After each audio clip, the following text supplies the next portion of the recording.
अस्सलाम वालेकुम, मैं हूं मोहम्मद अहमद नज़ीर, आप लोगों का फिजिक्स टीचर। तो मेरा बेटा इससे प्रीवियसली टॉपिक में हम लोगों ने मैकेनिकल वेव्स और इलेक्ट्रोमैग्नेटिक वेव्स की बात की कि there are two major types of the waves. अब मैकेनिकल वेव्स की फर्दर दो टाइप्स हैं जिनके बारे में अभी हमने डिस्कस करने हैं। एक को हम नाम देते हैं बेटा लॉन्गिट्यूडनल वेव्स का, और दूसरे को हम नाम देते हैं ट्रांसवर्स वेव का।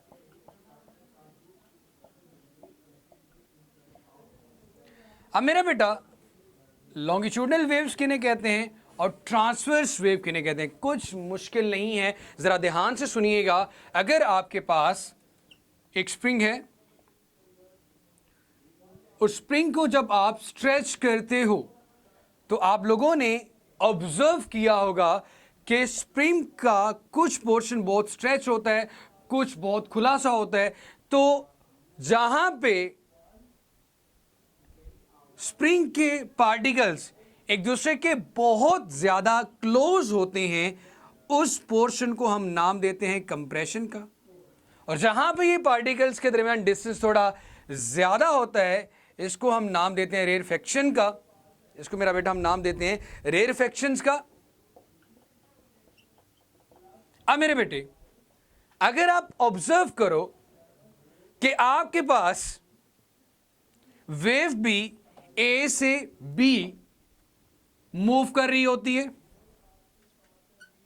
मतलब प्रोपेगेशन ऑफ द वेव इस डायरेक्शन में है, और particles of the medium itself, आपने दो चीजों को ऑब्जर्व करना होता है, पार्टिकल्स ऑफ द मीडियम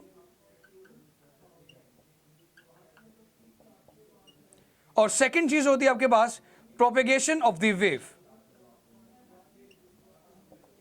ये दो पॉइंट आप लोगों को क्लियर होना चाहिए लॉन्गिट्यूडनल वेव और ट्रांसवर्स वेव को समझने के लिए। अगर पार्टिकल्स ऑफ द मीडियम का मतलब ये कि भाई खुद स्प्रिंग अगर वो इस डायरेक्शन में ट्रेवल कर रहा है और propagation of the wave, wave भी उसी डायरेक्शन में जा रही है, both are parallel to each other, both are parallel to each other, तो ऐसी वेव को नाम दिया जाता है लॉन्गिट्यूडनल वेव्स का। पेज नंबर 9 पे इसकी डेफिनेशन लिखी हुई है। In longitudinal waves the particles of the medium move back and forth, आगे या पीछे की तरफ मूव करते हैं, along the direction of the propagation of the wave, along the direction of the propagation of the wave। इसको मेरा बेटा हम नाम देते हैं longitudinal waves का। अब अगर मेरे बेटे मैं बात करूं ट्रांसवर्स वेव की, अब एक चीज याद रखना, लॉन्गिट्यूडनल वेव्स में ये चीज मैंने बताई कि जहां पे पार्टिकल्स ऑफ द मीडियम दूसरे के क्लोज होते हैं उसे कंप्रेशन का नाम देते हैं, और जहां पे पार्टिकल्स ऑफ द मीडियम एक दूसरे से अवे होते हैं उसे रेरफेक्शन का नाम देते हैं। एक चीज यहां से ये क्लियर होती है कि आपके पास कंप्रेशन और रेरफेक्शन किसका हिस्सा है, लॉन्गिट्यूडनल वेव्स का। अब अगर इसी स्प्रिंग को मैं इस तरह जर्क नहीं देता बल्कि ऐसे कर लेता हूं, ऊपर या नीचे की तरफ मूव करता हूं, तो अब वेव तो ए से बी इस डायरेक्शन में जा रही है, but particles of the medium ऊपर या नीचे की तरफ मूव करें, कि वेव की डायरेक्शन ये है but particles of the medium क्या कर रहे हैं, मूव अपवर्ड और डाउनवर्ड। तो अब पार्टिकल्स ऑफ द मीडियम और propagation of the waves parallel नहीं, बल्कि इन दोनों के दरमियान एंगल 90 डिग्री का आ रहा है, उल्टा TER लिखते हैं, ये भी परपेंडिकुलर वर्ड को ही जाहिर करता है। तो यहां पे मैंने कहा था कि आपने दो पॉइंट्स को देखना होता है, एक पार्टिकल्स ऑफ द मीडियम और दूसरी चीज प्रोपेगेशन ऑफ द वेव।